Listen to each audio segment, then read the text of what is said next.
Hello everyone, आज है 30 अक्टूबर और आज इस वीडियो में हम बात करने जा रहे हैं अदानी ग्रीन के बारे में। देखिए, नतीजे आ चुके हैं और जैसे ही रिजल्ट्स आए एकदम से स्पाइक आया और 895 से शेयर ने एकदम से तेजी पकड़ी और 932 पे गया।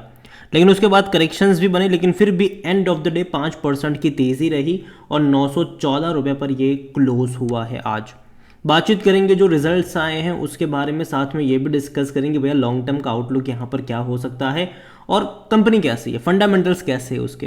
देखिए, वीडियो को शुरू करूँ उससे पहले अगर आपने अभी तो चैनल को सब्सक्राइब नहीं किया तो प्लीज़ अभी इसे सब्सक्राइब कर लीजिए, क्योंकि आगे भी बहुत सारे वीडियोस हैं जो आपको काफ़ी ज़्यादा हेल्प करेंगे। तो देखिए, 914 रुपये का शेयर है अदानी ग्रीन का। और देखिए, ये कंपनी अच्छी मानी जाती है अदानी ग्रुप में, क्योंकि ये एक फ्यूचरिस्टिक कंपनी कह सकते हो आप इसको, क्योंकि जो फ्यूचर है ये उसमें काम करती है। हालांकि हाँ, एक टाइम था जब बहुत ही हाई वैल्यूएशन के ऊपर था, तब मैंने कहा था कि भैया मौके तो मुझे नज़र नहीं आ रहे हैं। लेकिन जब ये बहुत सस्ता था ना, जब ये बहुत सस्ता था, 40 रुपए के आसपास मिल रहा था, कई सारे तब मैंने वीडियोस बनाए थे साल 2019 में। अगर आप चाहो तो मेरे पुराने वीडियोस चेक कर सकते हो, जहां पर मैंने कहा था कि लॉन्ग टर्म में बड़ा पोटेंशियल रहेगा इस कंपनी में और ख़रीद के भूल भी सकते हो। लेकिन जैसे ही इसने 2000 रुपये, इवन 1800-1900 का लेवल जब क्रॉस किया था, तभी मैंने कहा था कि यार ये बहुत महंगा हो चुका है, एंट्री करने लायक बिल्कुल भी नहीं है। और उसके बाद जब हिंडनबर्ग की रिपोर्ट आई थी तब मैंने कहा था कि हाँ, गिरावट बहुत ज़्यादा एक्सपेक्टेड रहेगी यहाँ पर। और अभी जब नतीजे आए हैं, बातचीत करेंगे कि भैया कंपनी किस तरीके से पैन आउट कर रही है यहाँ पर। तो नतीजे की तरफ अगर हम चले सबसे पहले, तो भैया प्रॉफिट काफ़ी अच्छा है, काफ़ी अच्छा है। 371 करोड़ का इनकम प्रॉफिट हुआ है, क्योंकि सेल्स ज़्यादा रहे, रेवेन्यू ज़्यादा रहे हैं। यहाँ पर अगर आप देखोगे तो नेट प्रॉफिट इनका 149% का रहा है, अगर हम ईयर ऑन ईयर बेस से कंपेयर करेंगे तो। क्योंकि पिछले साल इसी क्वार्टर में इसका 150 करोड़ के आसपास का प्रॉफिट था, जो इस बार 370 करोड़ के आसपास का रहा है।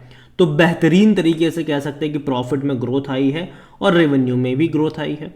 तकरीबन 2590 करोड़ का इनका रेवेन्यू रहा इस बार, जो पिछले साल इसी क्वार्टर में 1107 करोड़ हुआ करता था। तो देखा जाए तो हाँ, 54% का जंप कह सकते हो कि यहाँ पर देखने को मिला है।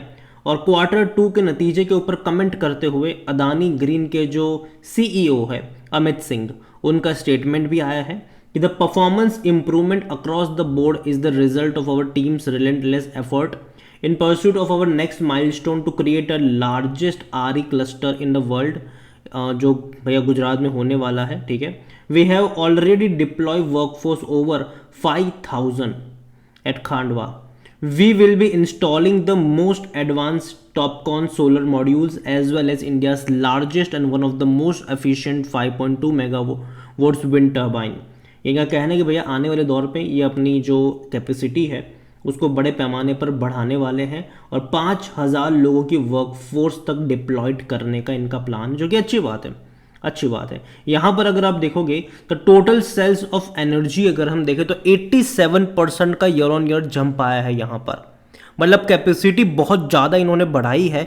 इस बार अगर हम देखेंगे तो 5735 मिलियन यूनिट्स सितंबर एंड तक यहाँ पर देखने को मिले, जो कि पिछले साल 3065 मिलियन यूनिट्स थे। तो भैया एनर्जी सेल्स अगर आप देखोगे तो यहाँ पर 87% का जंप आया, जो कि बहुत अच्छी बात है। और यहाँ पर अदानी ग्रीन का अगर आप ग्रोथ यहाँ पर देखोगे तो सोलर में काफ़ी अच्छा यहाँ पर नज़र आ रहा है। विंड में भी देखो, सोलर विंड जो हाइब्रिड मॉडल है वहाँ पर भी है। तो उम्मीद करते हैं कि चीज़ें इनके लिए बेहतर हो। अभी ईयर ऑन ईयर बेस पे ये अपनी कैपेसिटी को लगातार बढ़ाते हुए नज़र आ रहे हैं। सोलर की बात करें, हाइब्रिड मॉडल की बात करें, विंड की बात करें, अभी इन्होंने एक सुजलॉन को भी एक बड़ा ऑर्डर दिया था विंड टर्बाइन वगैरह को लेकर। तो कंपनी अपनी कैपेसिटी को लगातार बढ़ा रही है। इनका जो विंड एनर्जी पोर्टफोलियो है, तो यह है कि एनर्जी सेल्स है वो 157% का जंप आया है ईयर ऑन ईयर। अगर आप यहाँ पर देखो तो इन्होंने गुजरात में 230 मेगावाट की कैपेसिटी को ऐड किया है यहाँ पर। तो कंपनी लगातार कैपेसिटी बढ़ा रही है और ये अच्छी बात है उनके लिए। यहाँ पर बात करी जाए अदानी ग्रीन को लेकर, तो अदानी ग्रीन में अगर आप नज़र करेंगे तो मार्केट कैप इसका 1,34,000 करोड़ से भी ज़्यादा का है। लेकिन हाँ, महंगे पी पर है ये, 124-125 का पी रेशियो है। तो भैया काफ़ी महंगा कह सकते हो आप इसको वैल्यूएशन के हिसाब से। और नेगेटिव चीज़ें भी है, यही है कि भैया पहली तो चीज़ पी महंगा है इसका, दूसरी भैया जो करंट असेट्स है वो करंट लाइबिलिटीज़ के मुकाबले भी यहाँ पर कम है। यहाँ पर डेट देखो तो बहुत हाई डेट है भैया, इतना हाई डेट टू रेशियो बहुत कम कंपनियों का होता है। 9.23 का है डेट टू इक्विटी रेशियो, तो काफ़ी हाई डेट है ये। तो कर्जा डेफिनेटली बहुत बड़ी प्रॉब्लम्स इनके लिए रहने वाली है आने वाले टाइम में। और जहाँ तक बात करें नंबर्स की, तो डेफिनेटली इस बार के 2500 करोड़ के आसपास करें, जो कि मार्च में भी इतने ही थे। जनरली मार्च में नंबर बहुत अच्छे आते हैं क्योंकि कंजम्पशन बढ़ जाता है। और मार्च में भैया प्रॉफिट भी जो था वो 500 करोड़ से भी ज़्यादा का था। इस बार 370 करोड़ का रहा है, जो कि अच्छा प्रॉफिट है मेरे हिसाब से, ख़राब नहीं है। क्योंकि सितंबर में कंजम्पशन कम होता है, दिसंबर में और कम हो जाता है कंजम्पशन। तो शायद दिसंबर के नंबर्स भी शायद जो इस बार के है उससे कम ही आपको नजर आएंगे अगले क्वार्टर के। वापस से जब मार्च और जून क्वार्टर आएगा वापस से नंबर अच्छे आना शुरू हो जाएंगे। तो ये ट्रेंड ज़रूर रहता है यहाँ पर। और दूसरी बात, अगर मैं इनके शेयर होल्डिंग पैटर्न की तरफ चलूँ तो प्रमोटर ने थोड़ी सी बिकवाली करी है। यहाँ पर 60.75% की होल्डिंग थी प्रमोटर के पास हिंडनबर्ग की रिपोर्ट आने से पहले। बाद में बिकवाली करी और जो बेचा वो किसको बेचा, एफआईएल्स को बेचा था। 15 से 17% पर एफआईएल्स आए थे, तो एफआईएल्स को यहाँ पर बेचा। बाद में और क्वांटिटी यहाँ पर एफआईएल्स ने बढ़ाई थी अपनी, तो यहाँ पर और क्वांटिटी अभी बेची गई है। सितंबर क्वार्टर में भी 56.27% पर आए हैं, या जून में बेची गई, सितंबर में थोड़ी बहुत क्वांटिटी यहाँ पर बेची गई प्रमोटर की तरफ से। और प्रमोटर की 3.35% की होल्डिंग गिरवी भी है। पब्लिक के पास 24.08% की होल्डिंग है। एफआईएल्स 18.16% की होल्डिंग लेकर बैठे हैं। डीएल्स बहुत कम क्वांटिटी में है यहाँ पर 1.5%, जिनमें से म्यूचुअल फंड सिर्फ 0.13% की ही होल्डिंग है।